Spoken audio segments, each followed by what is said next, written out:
Callback is a function passed as an argument to another function।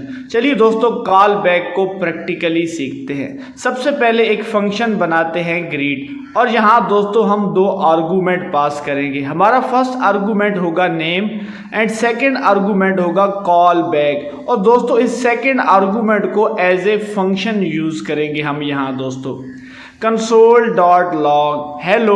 और हमारा first argument है हमारे पास दोस्तों नेम। क्योंकि सेकंड आर्गूमेंट को हम एज ए फंक्शन यूज कर रहे हैं तो अब हम उस फंक्शन को यहाँ कॉल करेंगे with in function. Call back हमारा फंक्शन है जिसे हम एज ए आर्गूमेंट यूज कर रहे हैं दोस्तों। इसे कहते हैं कॉलिंग कॉल बैक फंक्शन, यानी हमने अपने फंक्शन को कॉल किया। अब हम सेकेंड फंक्शन बनाएंगे दोस्तों आप कोई भी फंक्शन बना सकते हैं।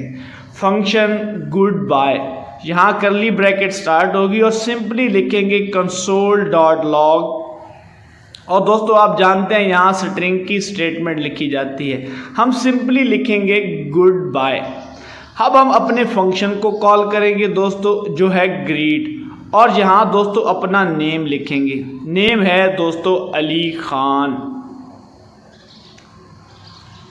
और सेकंड नंबर पे हम अपने सेकंड फंक्शन को कॉल करेंगे गुड बाय। हमारा सेकंड फंक्शन है दोस्तों गुड बाय, यहाँ हम अपने सेकंड फंक्शन को कॉल कर रहे हैं दोस्तों। बेसिकली आज हम कॉल बैक फंक्शन को सीख रहे हैं। It is a function passed as an argument to another function, यानी हम दूसरे फंक्शन में एज ए आर्गूमेंट के तौर पे कॉल बैक फंक्शन को यूज करते हैं। इसमें दोस्तों दो फंक्शन को क्रिएट करना मस्ट होता है। लास्टली हम अपने फंक्शन को कॉल करते हैं और आर्गूमेंट की वैल्यू देते हैं और अपने फंक्शन को भी कॉल करते हैं।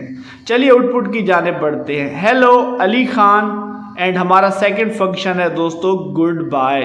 दोस्तों ये होता है कॉल बैक फंक्शन। दोस्तों मैं कॉल बैक फंक्शन को मज़ीद सिंपल बनाने के लिए एक सेकंड कोड भी रन करूँगा। चलिए दोस्तों कोड को आगे बढ़ाते हैं और मज़ीद सीखते हैं कॉल बैक फंक्शन को दोस्तों इस कोड को हम स्टेप वाइज कंप्लीट करेंगे। हमारा फर्स्ट स्टेप होगा फर्स्ट फंक्शन, तो फर्स्ट फंक्शन को स्टेप 1 का नाम ही देते हैं function step 1 into call back. Call back एक आर्गूमेंट है जिसे हम फंक्शन के तौर पे यूज कर रहे हैं। यहाँ सिंपली लिखेंगे console.log और डबल कोट्स में लिखेंगे स्टेप 1 कंप्लीटेड। दोस्तों आप जानते हैं अब हम अपने फंक्शन को कॉल करेंगे जिसे हम एज ए आर्गूमेंट के तौर पे यूज कर रहे हैं। कॉल बैक को हम यहाँ कॉल करेंगे दोस्तों। अब हम एक सेकंड फंक्शन क्रिएट करेंगे, यानी हमारा सेकंड स्टेप होगा। तो इस फंक्शन को स्टेप 2 का ही नेम देते हैं फंक्शन स्टेप 2, और यहाँ करली ब्रैकेट यूज होगी दोस्तों। सिंपली लिखेंगे console.log इनटू स्टेप 2 कंप्लीटेड, क्योंकि हमने सेकंड फंक्शन भी कामयाबी से क्रिएट कर लिया है। ये हमारा सेकंड स्टेप होता है कॉल बैक फंक्शन के अंदर। अब हम अपने फर्स्ट फंक्शन को कॉल करेंगे स्टेप 1 और उसके अंदर दोस्तों सेकंड फंक्शन को कॉल करेंगे जो कि है स्टेप 2।